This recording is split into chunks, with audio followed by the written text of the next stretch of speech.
Hello दोस्तों, आज हम लोग बात करेंगे इब्न बतूता और उसकी एक पुस्तक किताबुल रहला के बारे में।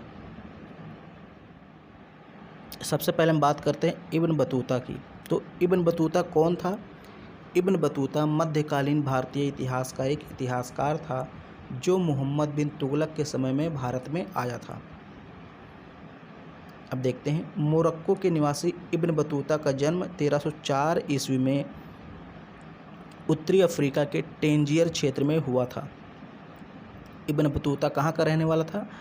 अफ्रीका महाद्वीप में एक देश है मोरक्को, वहाँ का निवासी था और उसका जन्म 1304 में हुआ था। उसे शमसुद्दीन के नाम से भी जाना जाता है। अधिकतर लोग उसे मोरक्कन यात्री के नाम से भी जानते हैं। विशेषकर वह अपने यात्रा वृत्तांतों के लिए जाना जाता है। ऐसा कहते हैं कि इब्न बतूता ने कई वर्ष इस्लामी देशों में बिताए और फिर उसने दक्षिणी पूर्वी यूरोप, मध्य एशिया, दक्षिणी पूर्वी एशिया तथा चीन का भ्रमण किया। बहुत से पश्चिम के विद्वान नहीं मानते हैं कि इब्न बतूता ने वह सारी जगह देखी जिनका उल्लेख उसने अपनी यात्रा संस्मरणों में किया है। उनका तर्क यह है कि कई जगहों का विस्तारपूर्वक वर्णन करने के लिए उसने सुनी सुनाई बातों पर विश्वास किया एवं अपने से पूर्व के यात्रियों के यात्रा वृत्तांत का उपयोग किया। अतः इस विषय में कोई स्पष्ट जानकारी नहीं, मतलब बहुत विद्वान, जैसे जिन जिन स्थानों का उल्लेख किया है इब्न बतूता ने अपनी संस्मरण में, तो उस पर बहुत सारे विद्वान कहते हैं कि इब्न बतूता उन स्थानों पर गया नहीं था खुद, बल्कि वो दूसरों के यात्रा वृत्तांतों से नकल करके अपने यात्रा वृत्तांत में, अपने संस्मरण में उसको लिखा है, उन स्थानों के बारे में वर्णन किया है, यानी वो स्वयं नहीं गया था। जबकि कुछ विद्वान मानते हैं कि इब्न बतूता स्वयं जाता था विभिन्न देशों में और प्रत्यक्ष रूप से देख करके उस चीज़ का वर्णन करता था। तो ये थोड़ा स्पष्ट नहीं है जानकारी कि क्या था, लेकिन आप ये जानिए अभी तक कि जो इब्न बतूता था वो अफ्रीका के मोरक्को देश का रहने वाला था। 1304 में उसका जन्म हुआ था और उसको शमसुद्दीन के नाम से भी जाना जाता है। उसको मोरक्कन यात्री के नाम से भी जाना जाता था। वो किसके शासनकाल में भारत आया था? मोहम्मद बिन तुगलक के काल में आया था। अब थोड़ा सा यहाँ पर हम इतिहास थोड़ा सा देखते हैं कि जो उसकी रचना है उसके बारे में कैसे पता चला। कई शताब्दियों तक इस रचना के बारे में किसी को मालूम नहीं था। किस रचना के बारे में? यानी कि जो इब्न बतूता की रचना है उसके बारे में, उसी की बात हो रही है यहाँ पर। अभी मैं आपको उसके बारे में बताऊँगा आगे, किताबुल रहला। तो कई शताब्दियों तक इस रचना के बारे में किसी को मालूम नहीं था। अतः इस विषय में जब फ्रांस ने 1830 में अल्जीरिया पर कब्जा किया, तब उन्हें इस रचना की 5 पांडुलिपियाँ मिली। इन्हें फ्रांस के राष्ट्रीय संग्रहालय से लाया गया और फ्रांस के राष्ट्रीय संग्रहालय में लाया गया। यहाँ पर में होना चाहिए। यानी कि देखिए, फ्रांस और अल्जीरिया का युद्ध हुआ 1830 ईस्वी में। तो जब फ्रांस ने अल्जीरिया पर कब्जा किया तो वहीं से उनको, यानी फ्रांसीसियों को, इसकी 5 पांडुलिपियाँ मिली इस रचना की। अब वो कहाँ लाया गया? फ्रांस के राष्ट्रीय संग्रहालय में लाया गया और विद्वानों ने इसका अध्ययन प्रारंभ किया। भारत में 1953 में एक प्रख्यात इतिहासकार आगा मेहंदी हुसैन ने इसका अंग्रेजी में अनुवाद किया तथा इसका शीर्षक बदलकर रहला कर दिया, जिसका अर्थ है यात्रा। रहला से हमें इब्न बतूता के व्यक्तिगत जीवन की भी जानकारी मिलती है। ऐसा लगता है कि मात्र 21 वर्ष की आयु में उसने अपना निवास स्थान छोड़कर मक्का की तीर्थ यात्रा पर निकल गया था। ये सब हमें रहला से जानकारी मिलती है कि जो इब्न बतूता था वो 21 वर्ष की आयु में अपने घर से निकल गया था और उसने मक्का की यात्रा शुरू कर दी थी।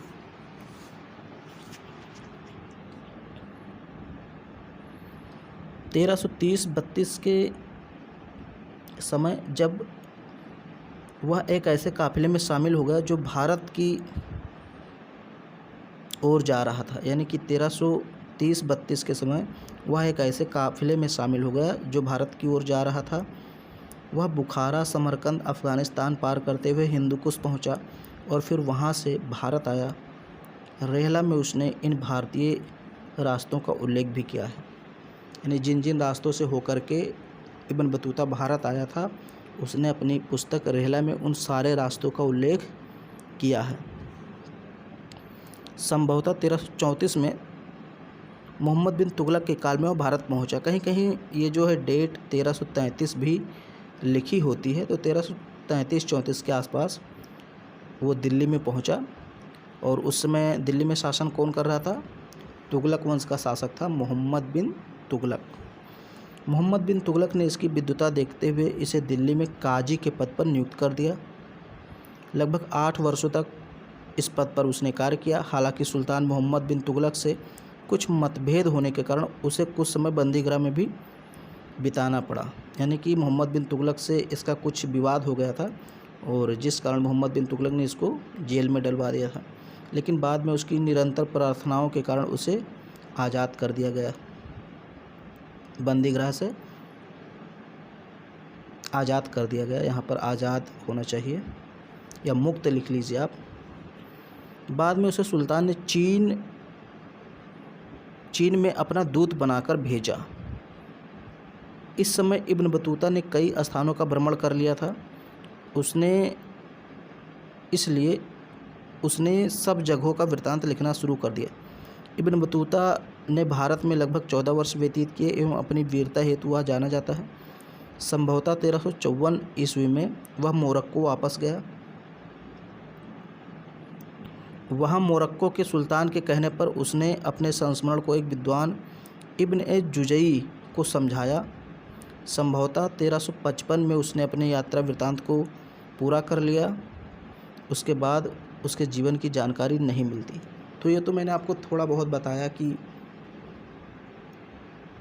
मोरक्को का जो यात्री था इब्न बतूता, उसकी लाइफ कैसी थी, तो थोड़ा बहुत उसके बारे में जानकारी मिलती है उसी की जो पुस्तक है रेहला, उसी से। अब हम थोड़ा सा यहाँ पर रेहला के बारे में बात कर लेते हैं। रेहला की विषय वस्तु यानी रेहला में किन चीज़ों का वर्णन किया गया है, इसको देख लेते हैं हम लोग। रेहला का अर्थ है यात्रा। रेहला का अर्थ क्या है? यात्रा। चूँकि इब्न बतूता सुल्तान मोहम्मद बिन तुगलक के अत्यधिक निकट था तथा बहुत सी घटनाओं का वह प्रत्यक्षदर्शी था, यानी सुल्तान मोहम्मद बिन तुगलक के शासनकाल में जो भी घटनाएं घटी थी उसको उसने प्रत्यक्ष रूप से देखा था। अतः उसने तुगलक काल की विस्तार पूर्वक जानकारी दी है। तो सबसे पहली चीज़ यही जानिए कि जो किताबुल रेहला है उसमें किसकी जानकारी मिलती है? तुगलक वंश की भरपूर जानकारी मिलती है।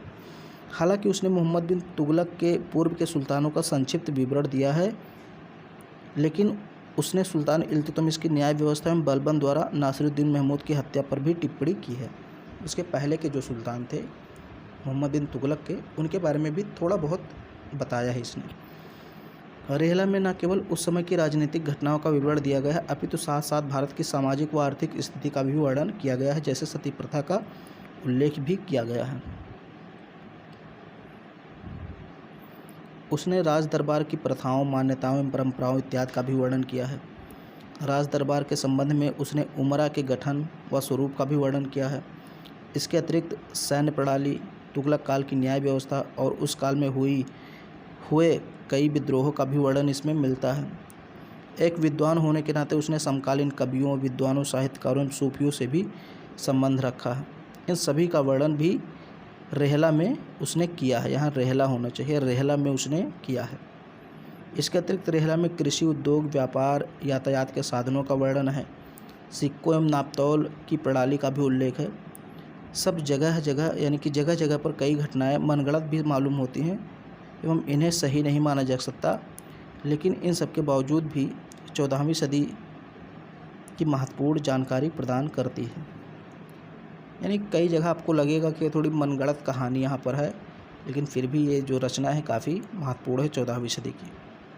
तो इसका जो PDF है आपको मिल जाएगा टेलीग्राम चैनल पे, लेकिन इसमें एक दो जगह टाइपिंग मिस्टेक, उसको आप लोग सही कर लीजिएगा। बाकी सारी चीज़ें सही लिखी हुई हैं और उम्मीद करता हूँ ये वीडियो आपको पसंद आया होगा। तो इसको लाइक कर दीजिए, शेयर कर दीजिए और चैनल पे पहली बार हैं तो चैनल को सब्सक्राइब ज़रूर कीजिए।